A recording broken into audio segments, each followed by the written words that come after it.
Oregon has been on an absolute tear this past month in recruiting, and right now they're sitting inside the top 10 in the On3 industry rankings. But the Ducks aren't done quacking. There is more to come. So let's bring on Justin Hopkins from ScoopDuck. We're sort of in a lull here, so it gives us some time to catch our breath. But what a spring for the Ducks. They finished with a bang heading into the summer. Most notably, over the weekend, the addition of four-star quarterback Michael Van Buren, the number 13th ranked quarterback in the country. Big pickup for the Ducks, as I said. But Justin, what big name receivers do you think Van Buren could help land? Well, for starters, it's going to help Oregon hold on to their really talented pass catchers they have now. Jordan Anderson, Tysier Denmark, Dylan Gresham. So that's the start. But the two names that are not committed that come to my mind immediately, and first and foremost is Ryan Pelham, four-star wide receiver out of California, certainly shaping up to be an Oregon-USC battle right now. And I know those are battles that Dan Lanning really wants to win. So I would say that attention for him turns immediately to Ryan Pelham, hot and heavy. Second name I'll throw out there right now is Jeremiah McClellan out of Missouri, four-star wide receiver that Oregon is in the mix for, and he's expected to take his official visit to Oregon in June. So those are the two immediate names. But the last one I'll throw out to you is Jack Ressler out of Modern Day, and I know we'll hit on that school a little bit more in this segment. But the reason I bring him up is I think he might be the next guy to commit to Oregon, and that really helps Dan Lanning and company break into that super talented roster at Modern Day, which has some really good playmakers they're trying to get on campus as well. Yeah, you just put in a prediction for him, didn't you, on Tuesday? Yeah, he just visited this past weekend with Aiden Breland and Brandon Baker, his teammates, which I know we'll cover. And I think that I know he's not the most highest regarded receiver in this class, but I think he's good enough. And if he helps you land some of those other prospects, it certainly is worth taking.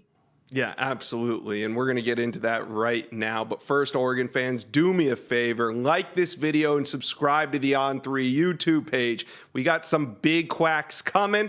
Let's look at the graphic. 5-star linebacker Justin Williams, 5-star edge Elijah Rushing, 4-star offensive tackle Brandon Baker, and 4-star defensive lineman Aiden Breland. Justin, what are the odds that Oregon can go into California and pull these two stud modern-day teammates, Brandon Baker and Aiden Breland? Well, if you'd have asked me that question a week or 2 weeks ago, I would have said it was probably around 30% because I really felt like Oregon's been in a great position for Brandon Baker. But since the coaching change at his position, Adrian Clem leaving, Alec Terry coming in, I felt Oregon kind of maybe lost some of its lead there a little bit. I think they've gotten all of that back, but I don't think they ever led for Aiden Breland. And this last weekend, they were able to get both on campus, and I think they made a massive move for Aiden Breland. I don't know that they lead per se, but they certainly closed the gap on what was probably a USC lead at that time. So my answer today, I could see that being 65 to 75% because, as you alluded to in the intro, Oregon's on a heater right now when it comes to recruiting.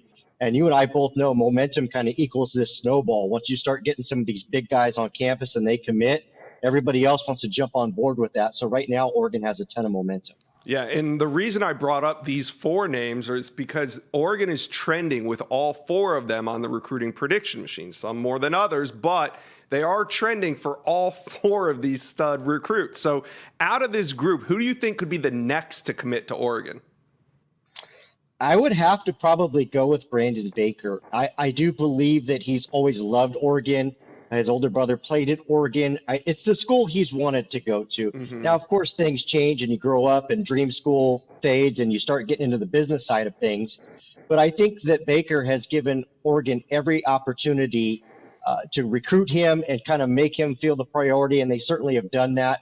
He's been on campus 2 times in the last 3 weeks. Will take his official visit in June as well. That's a lot of visits in a short period of time. So right now, out of that group, I think Baker's probably closest to committing, and he's the guy I would put my money on right now. All right, so we're talking about all the guys that are trending to Oregon, and there's a lot of them. But give me a recruit right now that, Oregon's in good shape with, but if they don't get him on campus this summer, you think could slip away from them. It's probably going to be a curveball here, but it's defensive lineman Williams Nweri And I think that he recently made a top 10 and Oregon wasn't on it. So immediately you'll think, okay, Oregon's got to be 11th at best. But I think they can climb up that ladder pretty quickly. And he's already scheduled an official visit to Oregon in September. His other four official visits are all set for June.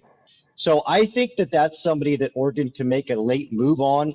And again, maybe they're able to close on a Baker and a Breland, a Justin Williams, a Rushing, two of those guys, three of those guys. All of a sudden, Williams is going to take notice of that and maybe give Oregon a little bit more of a look. So I'm not pretending to be a homer and say that Oregon leads or anything crazy like that. It certainly looks like Oklahoma and Tennessee are probably the teams to beat at the moment.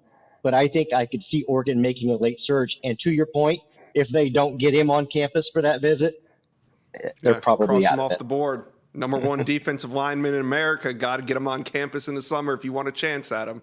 All right. Oregon is currently sitting 9th in the On3 industry team rankings with 14 commitments. So how good do you think this class can be rankings-wise? Do you think, I mean, we're talking about a lot of top prospects.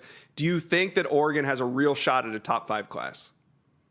So out of those four that we mentioned a few minutes ago, Justin Williams, Elijah Rushing, Brandon Baker, and Aiden Breland, I have predictions for Oregon on 3 of them, Breland being the only one I currently don't. So let's say Oregon's able to pull that off. Okay, it's going to be tough, but if they could pull that off and maybe add, a Breland and a Dylan Williams and some of these other guys we haven't really mentioned yet, I think you could see Oregon in that 4 to 6 range, maybe 4 to 7 range. And as you and I both know from doing this a while, that margin from 3 to 8 is pretty minuscule, right? If you're the number 3 class or the number 5 class, we're talking, a few points, 10 points at the most. So Oregon getting into that top 5 range, top 6 range really means that they've got one of the truly elite classes in the country. And I think right now they have the capability to get to that 4 or 5 spot. It's going to be really hard to get above that, but I could see them in the top 5. Yeah, but with the way that things are falling and some of your predictions, man, it looks like they are going to be battling for a top 5 class.